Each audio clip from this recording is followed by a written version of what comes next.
Hello and welcome to the Council. I'm your host, David Dean, and as always, you can find us here on Gay Life TV, which you may view on your Roku at justin.tv or mondoclub.com. You can also look for us now on your Samsung Smart TV. Tonight, I have with me the president of Newcastle's chapter of PFLAG, Bonnie Humphrey, and Bonnie and I will be with you right after this.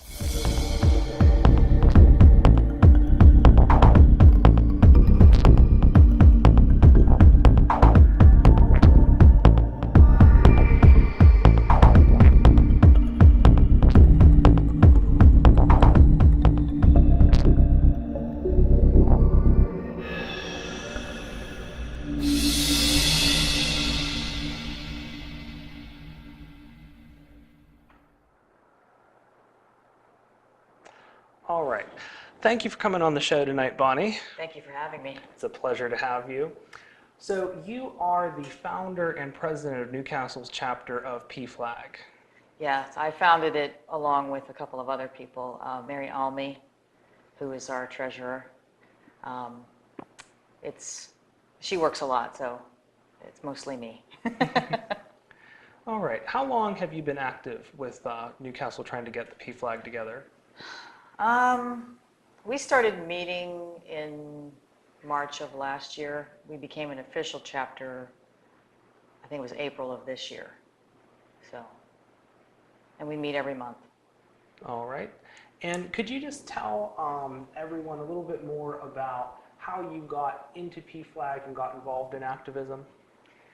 My brother came out in 1999, and I was a quiet advocate on his behalf for about 10 years, and then I had a friend, this is kind of a weird, convoluted story, but I had a friend out in Los Angeles who gave money, a big, big donation to the True Colors Fund, which is Cyndi Lauper's charity, and one of her charities under her umbrella was PFLAG, and so I started looking more into PFLAG, and I looked for a nearby chapter. The closest one I could find at the time was Pittsburgh, so I joined that in 2009. And Butler County formed one about a year later, and I joined that one. And then Newcastle followed after that. So I was involved, pretty heavily involved in 3 chapters for a while, but I've scaled back a little bit on the other 2 because it's a lot. Yes, I'm sure Newcastle occupies much of your time now. Yes, yes.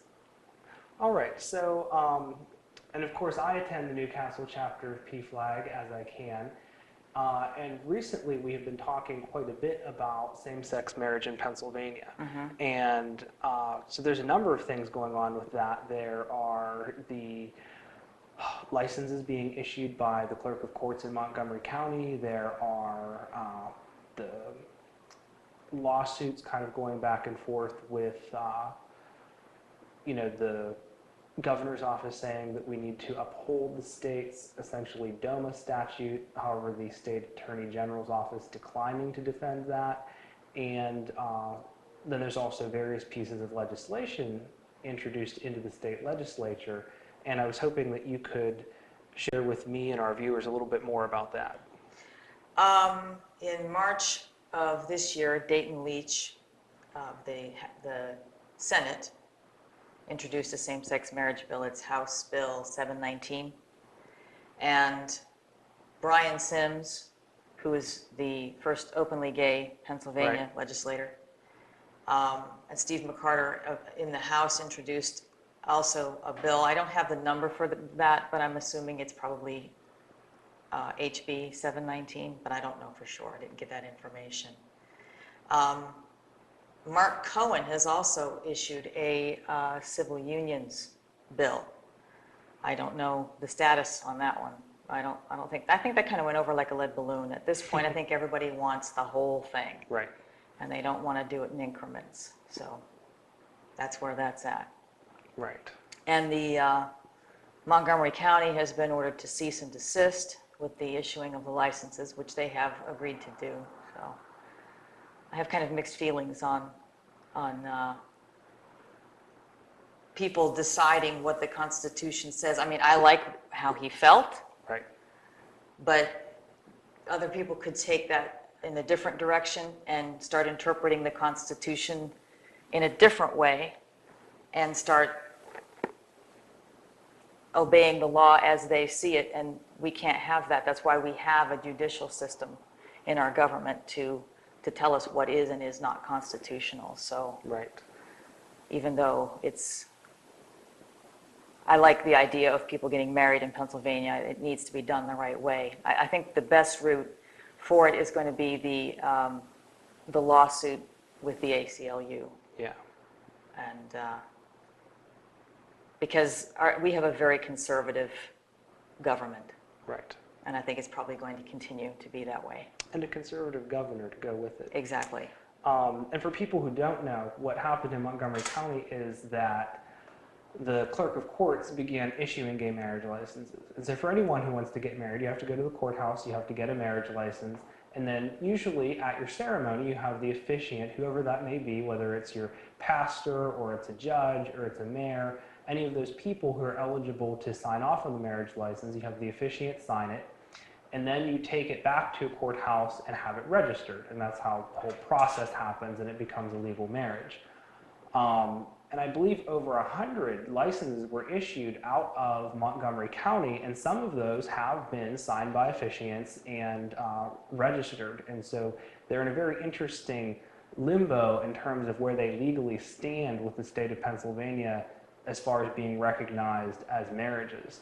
And as you had mentioned, Bonnie, the lawsuit that challenges Pennsylvania's DOMA statute is not being defended by Kathleen Kane, the state attorney general, which puts the Corbett administration in an interesting position as they try to defend it. And some of the arguments they're making in court are absolutely ridiculous. But ultimately, hopefully, if this gets drawn out, once we change administrations with the governor, if the next governor decides not to continue pursuing this, it'll be the same as Prop 8 in California, where because the state isn't defending it, there's really no one who is now injured and has legal standing to sue over it, and it would allow for the repeal of that law. Yes. And have you heard also that in New Jersey, Chris Christie he's not going to continue his challenge? Yes, explain that a little bit more for our viewers. Yeah. It's kind of similar to what happened here. They had a ruling that said they have a civil unions law in New Jersey, and the original ruling, there was a lawsuit, and the original ruling said that as long as it was the same, like the same benefits, you didn't have to call it the same thing. So, but now that DOMA, the federal DOMA, has been ruled unconstitutional, there are federal benefits that would be available to heterosexual couples that are not available to same-sex couples in a civil union, because the federal government will not recognize a civil union. So now they've come back and said it has to be marriage now. So, and also they asked for a stay. Chris Christie asked for a stay on that, and the judge said, no, we're not going to do that. We're just going to allow it. And I think that speaks to the notion that they don't really think that there's any argument that can be made, because to be that confident to say, no, the marriages can start now. Right. It would almost be, well, it would sort of be like what happened in California. It happened for a different reason, but you had people that got married in that window of time, and then all of a sudden, oh, we can't have that. Yeah. And what do you do with those people? So they have basically said, that's not going to happen here. We're going to have marriage. I don't care what you say. And so now he's decided to stop wasting taxpayer dollars and quit, appealing this ruling. So. Right. So that keeps things looking hopeful, at least for the Northeast, in terms of where we're going with same-sex marriage. It's down to us. Yes. Well, I consider Pennsylvania part of the Northeast, the Mid-Atlantic states. I refuse to consider us part of the Midwest. I agree. The other thing that we'd also talked about were hate crimes and some of the nuances that come with having a federal hate crimes law but not a state hate crimes law. Yes, and you should try to get Ted Hoover on Ted here. Hoover from PERSAD. Ted Hoover from PERSAD. And it took me 2 times to listen to him before I really understood. Maybe I'm just a little slow, I don't know. But it's kind of complicated. The material can get a little dense. In a nutshell, and I hope I'm doing this right, but in a nutshell, because there is nothing in the federal Constitution about gender identity and sexual orientation, gender expression, none of those things are written in the Constitution as you cannot discriminate. They have to make the laws within the confines of what's in the Constitution. So they've had to do this kind of convoluted wording. And basically what it means is that if there is a hate crime committed, in order for the federal government to get involved, there has to be some sort of interstate commerce involved in the committing of that crime. And that can be something as simple as if somebody hits you with a car, that car has to have been bought in another state. So it's very convoluted and kind of crazy. But if we had a hate crimes law in the state of Pennsylvania, that would augment the situation, I think, make it better. Threshold for enforcement where the federal law can only be enforced where you have cases of interstate commerce occurring would not have to be met in that case if there were state law. And so in any event of hate crime, the state would be able to come in and enforce the law and make sure that people are treated fairly. Another issue that we had also talked a little bit about was fairness ordinances. And of course, in Pittsburgh and Allegheny County, people are protected by a fairness ordinance which says that they cannot be discriminated against based on their status as either being lesbian, bisexual, transgender, queer questioning, intersex, or any other. And in a lot of smaller communities, that's not the case. And for Pennsylvania, that means 70% of its residents who don't live in a county or municipality with a fairness ordinance don't have that protection and can be discriminated against, perhaps on the basis of their gender identity or sexual orientation. And I know that you're familiar with some of the local efforts going on, particularly right now in Butler, and I was hoping you could tell us more about that. I don't know the current status on that. I know that they've had trouble getting that to go through. There's a lot of homophobia in the smaller towns, and people will use code words that make it sound like the LGBT population is asking for special rights rather than just the same rights as everybody else. And they'll also say things like, we don't have discrimination here. We don't have any problems like that.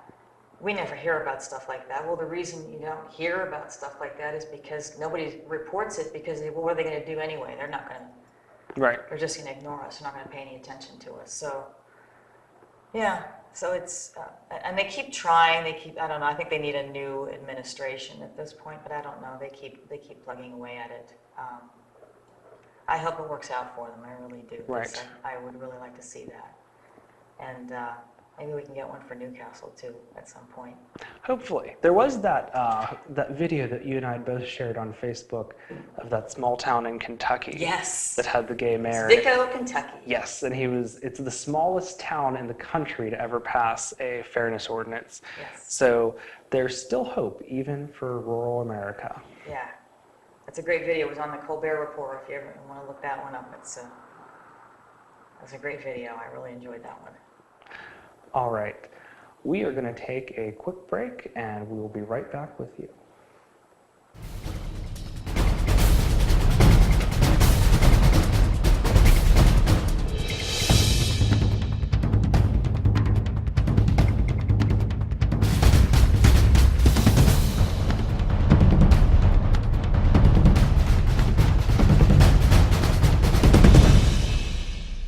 Welcome back to the council, and thank you again, Bonnie, for being here with us tonight. Thank you for asking me.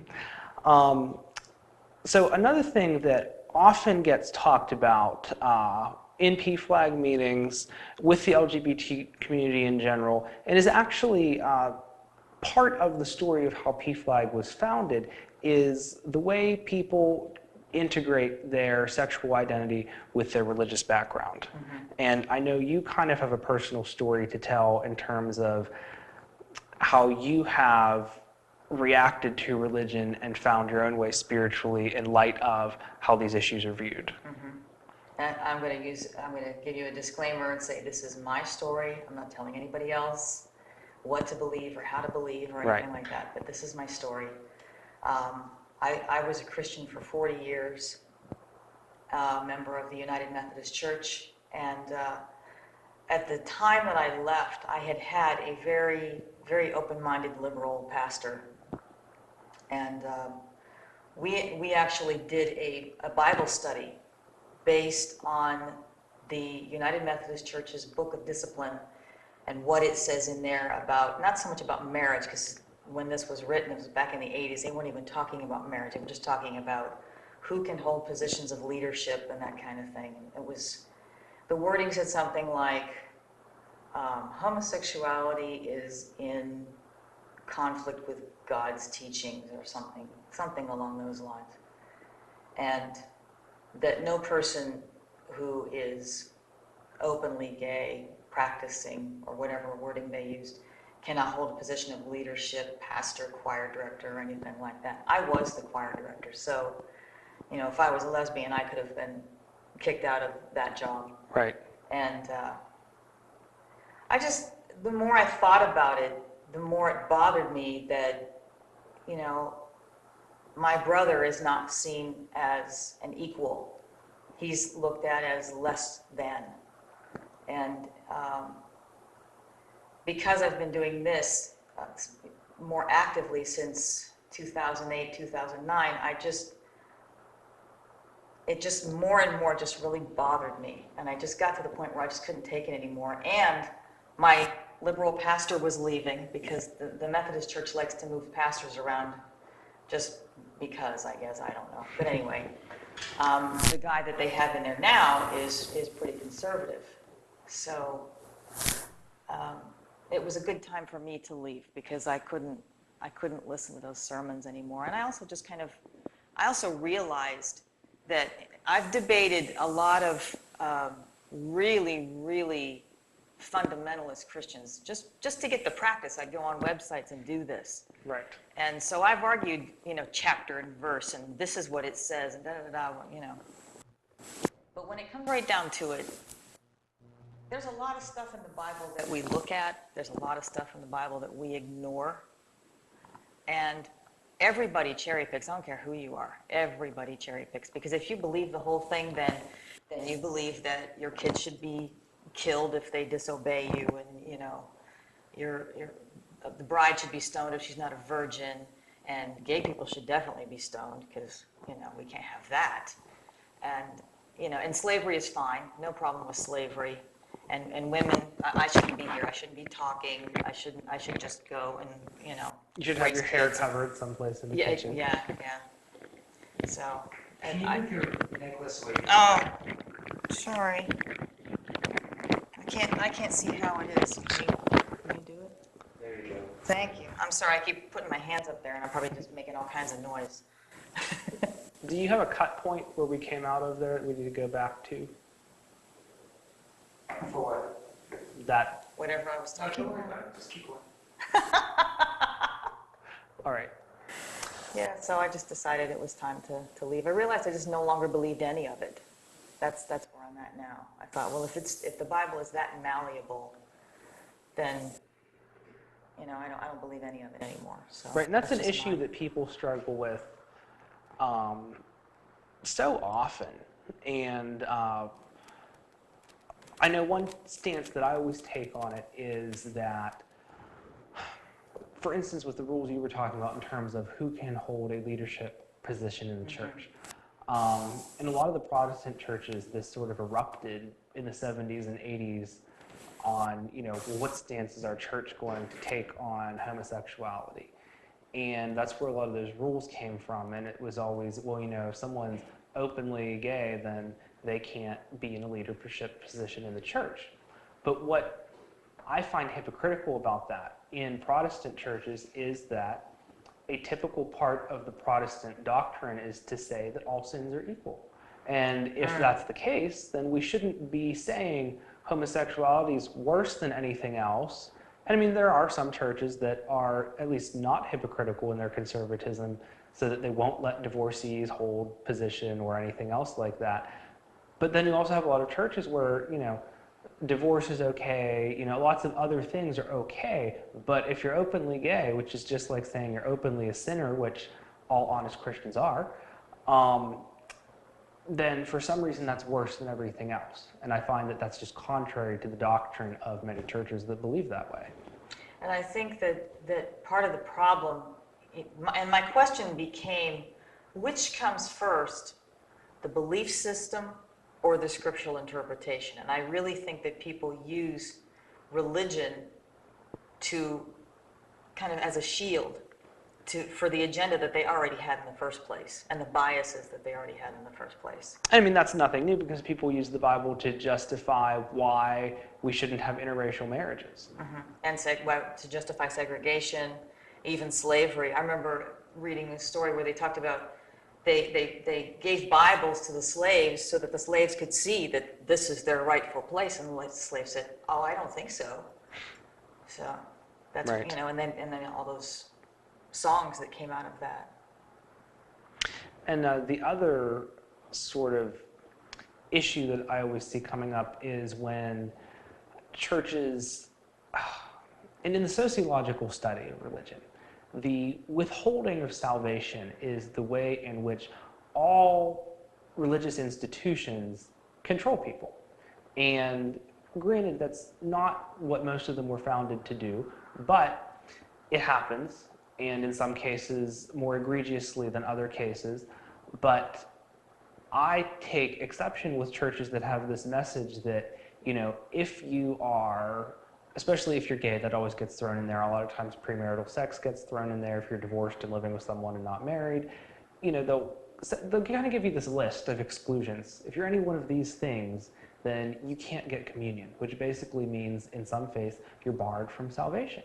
And I think that the concept of salvation within a Christian framework is that we are not perfect as people, which is why we need salvation. Salvation wouldn't be necessary and it wouldn't exist if we were perfect. So why is there anything that makes us so bad that we are ineligible of receiving it? Exactly. I think that particularly I see Catholic people struggle with that, but that message also comes up with ultra-evangelical churches, even though they're very anti-Catholic in the way that they look at things.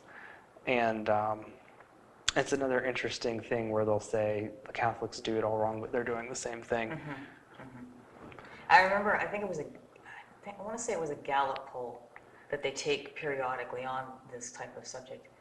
And they talked about same-sex marriage, and that the majority of actual Catholics Right, that was are a recent for thing. Yeah. same-sex marriage, and the majority of Protestants are not. But then there's the Catholic leadership that is saying a completely different thing. Right. So that's Where- very frustrating. Yeah. It is interesting to see now having a pope who basically says, "Who am I to judge?" I love Where isn't that a change of direction? But I think the other thing I don't like, because I remember reading that, and the thing I don't like about those numbers is that I'm not sure what they're lumping under the category of Protestant. Because I think that if you looked at certain Protestant denominations, they are certainly more welcoming than others. And so I think that if that was broken down a little bit further, you'd see a different trend where there are certainly certain denominations and congregations which are avidly against same-sex marriage, but I don't think it does justice to the allies we have in other denominations. Yeah, and isn't the Southern Baptist Church the largest Protestant denomination? I'm not sure what the numbers are on that. I know that they are certainly one of the most anti-gay. I know, which is what may be skewing the numbers. Yes. That's what I'm saying. Yeah. Because I know the Presbyterian Church is actually very small in comparison. Yes, but is very moderate in terms of how Yes. they look at these And issues. they've changed some of their rules. Yes, to be more open in terms of allowing ordination of gay pastors and whatnot. Yes. And we are in the most anti-gay area for the presbytery. Right. And I remember there was a letter written to the editor of the Newcastle paper by the head mucky-muck of the presbytery, and talking about how awful it was that the Presbyterian Church was changing this. And I wrote a letter in rebuttal and said, here's why I left the church. So take that and do what you want with it, but you're losing people. Right. You're losing people in an effort to hold on to the people that you have, and they're dying off. And I think that's a good point in terms of where the Catholic Church is going, which is, here we are driving people out in droves, and over what? Something that's not really an issue. And I think it's just the same way for the Presbyterian Church, where you have congregations leaving the denomination over what really comes down to a policy issue, and you really have to ask yourself, is that worth it, especially if we're going to claim to belong to a faith that preaches openness and acceptance? And I always think of, what would Jesus do? Because I don't see Jesus in a lot of these actions. Right. So, because this is the council and it's a show where we talk about politics and religion and everything that wouldn't be considered polite dinner conversation, another sort of taking us out into the broader scope of politics, another issue that fascinates me is the legalization of drugs and how we look at that in our society. And I know Bonnie has some opinions about that. I spent 3 years as an addictions therapist, and so I've certainly seen sort of both sides of this issue. Bonnie, where do you stand in terms of should drugs be legal? Well, I know we've talked a little bit about this. I'm not sure that all drugs should be legal. I'm not sure where I stand on that. I do think that marijuana should be legal because there's been enough science to back up the notion that this is a drug that is helpful to some people who are suffering from chronic pain and being treated for cancer and things like that. And I don't really see it as being any different from alcohol. If you use it the wrong way, it's going to be harmful, and you're going to ruin your body, or you might hurt somebody else, even if you're foolish enough to get behind the wheel of a car while you're high or intoxicated. But with the fact that there are health benefits to both of them, I don't see why both of them shouldn't be legal. I think marijuana should be regulated probably a little bit less than alcohol, which should also be less regulated than it is in this state. But. Right. And, that's, I can't say I disagree. In terms of how we are legalizing marijuana in this country, I feel like we're going about it the wrong way. Because a lot of states are saying, we should have medicinal marijuana, which perhaps we should. And there is a lot of research, especially that comes out of Canada, being one of the most important countries that we ignore, where their medical science around marijuana is just far more advanced than ours, and they found ways to make it useful without bad health side effects. But I know that one article written by Dr. Neil Capretto, who's the medical director for Gateway Rehabilitation Services, basically examines this issue of, he entitled it, "We Don't Smoke Our Medicine." And it looks at how where states are making medical marijuana legal, it's still kind of being sold out of some head shop where it's just, now you're allowed to talk about it, and people aren't really using it in a medicinal way or with a vaporizer. And there's also no studies on how it interacts with other medications. And I would be all for putting it through the FDA testing to fully understand it, to fully understand its benefits, its risks, all of that stuff, and so that it's available like other medications. Mm-hmm. How do you feel about that? I think it's an interesting concept. They've never really done that with alcohol, though, either, have they? There's studies that indicate that it may be helpful. Right. But I don't know that there's been any real conclusive studies on that. Well, I think one thing that's interesting is that, of course, we treat marijuana like it's terrible and, it shouldn't be used as medicine, but cocaine is still a Schedule III FDA drug. You can prescribe cocaine. It's typically only used with blunt force trauma because it numbs and it cauterizes immediately. So it has that practical application, not for any long period of time because it's highly addictive. Mm-hmm. But, where are we at really if we can prescribe cocaine as needed, but marijuana is off the table? Yeah, I agree. And when it comes to, I mean, kind of the rest of illegal drugs, not to say that they should be legal or that we're promoting or supporting drug use, but from the stance of having been an addictions therapist, I think people would be more likely to seek treatment if they weren't being penalized so heavy for, basically admitting that you've used your trying. I think people would be more likely to seek help if they weren't put in this position in society that essentially it's dangerous. And I think that in many cases, you have someone that does have addiction and they're struggling with a disease, and it may revolve around an illegal substance, but they're not the greater risk to society. It's almost like a crime where you must ask who's the victim, and yet we lead industrialized nations in terms of our incarcerated population, and the highest percentage of those are drug offenses. Mm-hmm. And it's usually like an ounce of this or, pinch Yeah. of that or whatever. Police should have better things to do. Right. And Canada, again, fixed that problem by essentially sort of decriminalizing, if you have some small amount of marijuana on you for personal use, that's not a huge crime.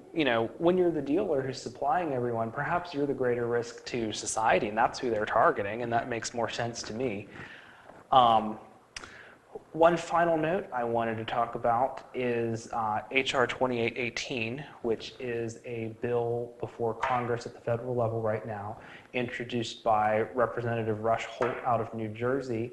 And it didn't have much attention to start with, but recently, after all of these revelations about what the NSA is doing and the spying and the collection of personal information by the government, it's acquired 5 co-sponsors, and now looks like it may have a fighting chance to make it to the House floor.